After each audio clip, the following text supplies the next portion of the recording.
Join me as I dive into the wild world of ancient Scottish myths and legends and see if I can uncover the truth behind some of the craziest tales. Ancient Scottish myths and legends are a huge part of Scotland's culture and history. They've been passed down through generations, and they're still widely known and loved today. From magical creatures to supernatural beings, these stories have captured the imaginations of people all around the world. But as time goes on, it's getting harder to keep these myths alive. With the rise of technology and modernisation, there's a risk that these stories will be forgotten or misinterpreted. That's why it's so important to keep sharing and celebrating these legends, so they can continue to inspire and fascinate us. The problem is, it's not just the myths themselves that are at risk, but also the culture and traditions behind them. Scottish myths are deeply rooted in the country's history and folklore, and losing them would mean losing a part of Scotland's identity. It's up to us to keep these stories alive by sharing them with others and making sure they're passed down to future generations. Whether it's through books, movies, or just telling them around a campfire, we can all play a part in keeping ancient Scottish myths and legends alive. Scotland has some of the most incredible myths out there. Take the Selkies, for example. These mythical creatures are said to be seals that can transform into beautiful women. According to legend, they would often fall in love with humans, but their love was doomed from the start. The Loch Ness Monster is another famous Scottish myth. This legendary creature is said to live in Loch Ness, a large freshwater lake in Scotland. While there's no proof that Nessie exists, there have been countless sightings and alleged photos of the creature over the years. The fairy hills are another fascinating part of Scottish folklore. According to legend, these hills are home to the Fae, supernatural beings that are said to have magical powers. Some people believe that the Fae still live in these hills, and that they can be seen on certain nights of the year. The Kelpies are a particularly captivating part of Scottish mythology. These mythical creatures are said to be shapeshifters, with the power to transform into horses or humans. According to legend, they would often lure humans to their deaths with their enchanting voices. The Kelpies' transformative powers are what make them so fascinating. They're said to have the ability to change their form at will, making them almost impossible to catch. This power has led to many stories and legends about the Kelpies, and they're still widely known and loved today.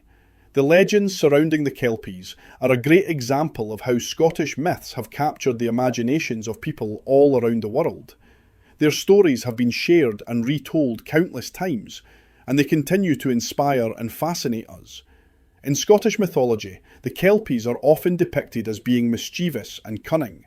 They're said to play tricks on humans, and sometimes even lure them to their deaths. But if you think the Kelpie is the scariest thing lurking in Scottish waters, you are wrong. There is a creature from the Northern Isles, specifically Orkney, that makes the Kelpie look like a misunderstood pet. A beast so vile that for centuries islanders were afraid to even whisper its name for fear of summoning it. It is called the Nuckelavee, and unlike the Kelpie, which might look like a beautiful horse to trick you, the Nuckelavee does not attempt to hide what it is.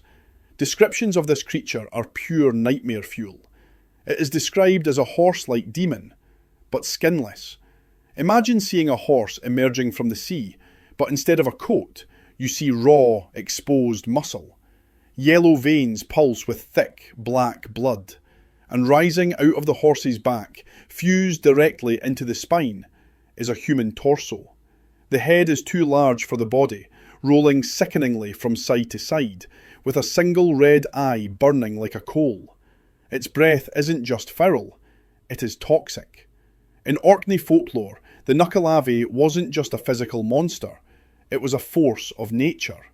When crops withered for no reason, or when livestock suddenly dropped dead from a mysterious disease known as mortasheen, the locals blamed the Nuckelavee's breath drifting across the land. There is a famous legend of an islander named Thomas who actually survived an encounter. According to the tale, he was walking along a lonely road by the sea when the creature rose from the surf to hunt him. Thomas ran for his life, feeling the creature's hot, toxic breath on his neck. But he knew the creature's one weakness. Like many evil spirits in Scottish folklore, the Nuckelavee cannot cross fresh running water. Tamas managed to leap across a nearby stream just as the monster's long, skinless arms reached for him. The beast screeched in rage but was forced to stop at the water's edge, unable to pursue him onto the other side. The Nuckelavee represents the harsh reality of life on the Scottish Islands, where the sea gives, but the sea also takes away. It is the ocean's rage given physical form. So, while the Loch Ness Monster gets all the fame, and the Kelpies get the artistic statues, the Nuckelavee remains the true horror of Scotland's ancient past. Which one would you rather take your chances with? The shape-shifting Kelpie or the skinless Nuckelavee? I know which one I'm choosing. Let me know in the comments below, and make sure you're subscribed for more deep dives into the dark side of history. Thanks for watching History Trails, and I'll see you in the next one.